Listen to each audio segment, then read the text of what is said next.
In today's video, we're going to be reviewing my 2007 DRZ Supermoto. Let's get started.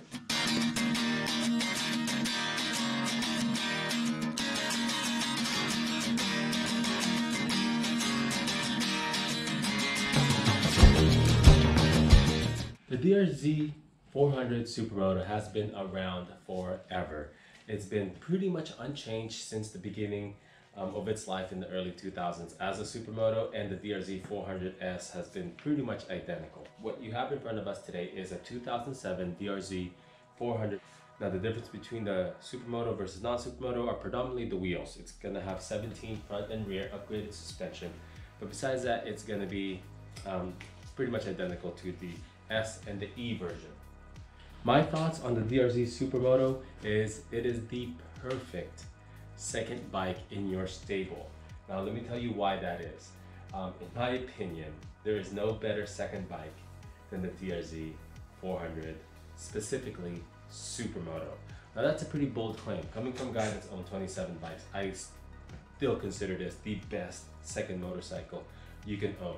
It has issues, it has faults that I would not recommend it as your primary bike, especially if you're going to do a lot of commuting or highway rides or really heavy duty dirt. It's not the best for that, but it is best for all of the outer echelons of motorcycle riding. So that's the premise of this video. Let me go through some of the things that I found makes it an ideal second motorcycle, and a list of things that I don't like about the Supermoto that would make it not my ideal primary motorcycle. So let's kind of go through some of that now.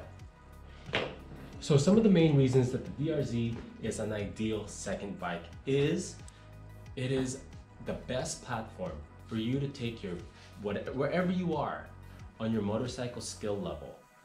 You can jump on a DRZ 400 Supermoto, and it's up to you how much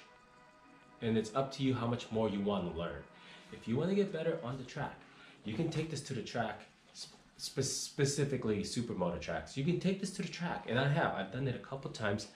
I've ripped around on the track on this, and this bike taught me how braking zones work, getting into the right gear through a chicane, powering out of a corner, passing, and all of that track etiquette I learned on the DRZ Supermoto. I took it down to a local car track in my area. The track fees were 50 bucks. I loaded it in the back of my Subaru. I head down there and I ride the living hell out of it, bring it back, and it's still plated so it can go on and do all of the other stuff. So as a track machine, this bike is one of the lowest barrier of entry to get you on a track with a full race suit and learn apexes, learn lines, learn all of those things that are so valuable when it comes to road riding. I learned so much on this. So there's the track side. Dirt side, throw on a couple beefy boys and this bike transforms.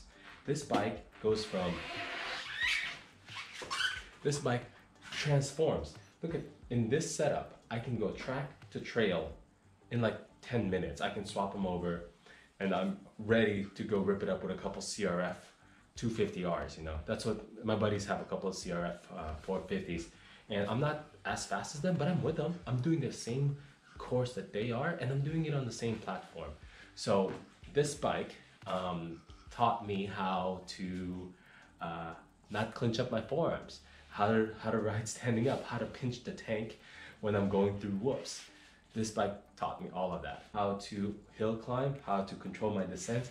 I learned all on this platform. So you can kind of see where my theme is here, right? So track and trail, those are kind of the two extremes. When it comes to city riding, it's so easy to putt around through traffic in this thing. I'm in California, so I can zip through traffic. Lane splitting with this bike is so narrow and nimble. Super easy to split traffic. Great city bike. It can weave in and out. I can get into parking lots. I can get into like the front parking of a store because it's so narrow, and it's awesome for that. So really fun for city riding, trail riding, track riding. So really, what's left? Oh, if you want to learn stunts, this thing is a stunt machine. If I knew how to wheelie, this thing would let me wheelie all day long. There's plenty of videos of there's plenty of videos on YouTube of people doing wheelies. I personally suck at them, so I don't even try. But this thing can do it for you. You want to learn how to do stoppies, wheelies, backing it in, all of that stuff. This is also that platform, all in one bike. So I'm making a pretty good case for it, but let's get into some of the things I really hate about it, and that's why I keep it as a second bike. So yeah, let's get into that. So a few things that are not great with the DRZ. As you can see, let's go through some ergos with it. I am a 5'10", average size male, 175 pounds. I look kind of huge on this. It's not a very big bike. It feels big because it's tall, because it's got a dirt bike suspension. But at the end of the day, I am a big old stick on top of the dirt bike. That's what I feel like when I'm on this, and that's what I feel like when I'm on the freeway. All that wind blast is coming right at you.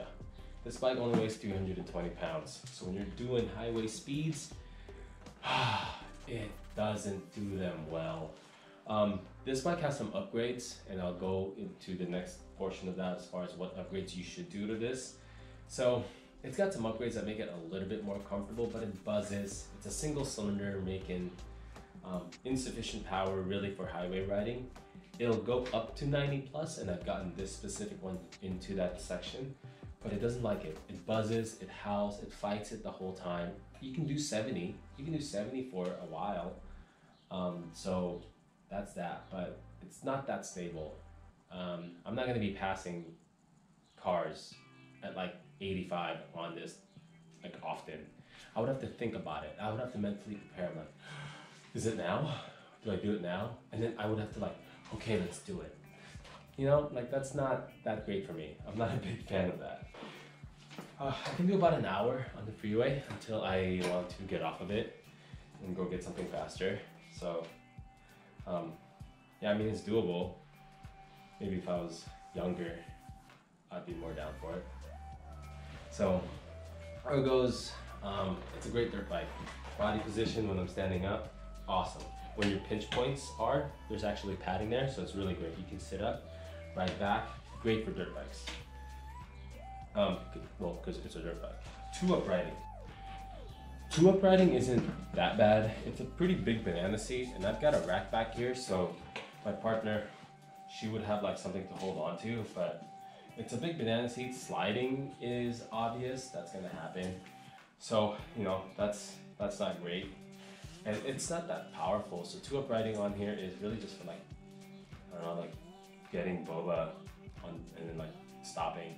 So that's good for it. Modifications wise on the motorcycle, we have a big bore kit, upgraded FCR carburetors 3x3 mod.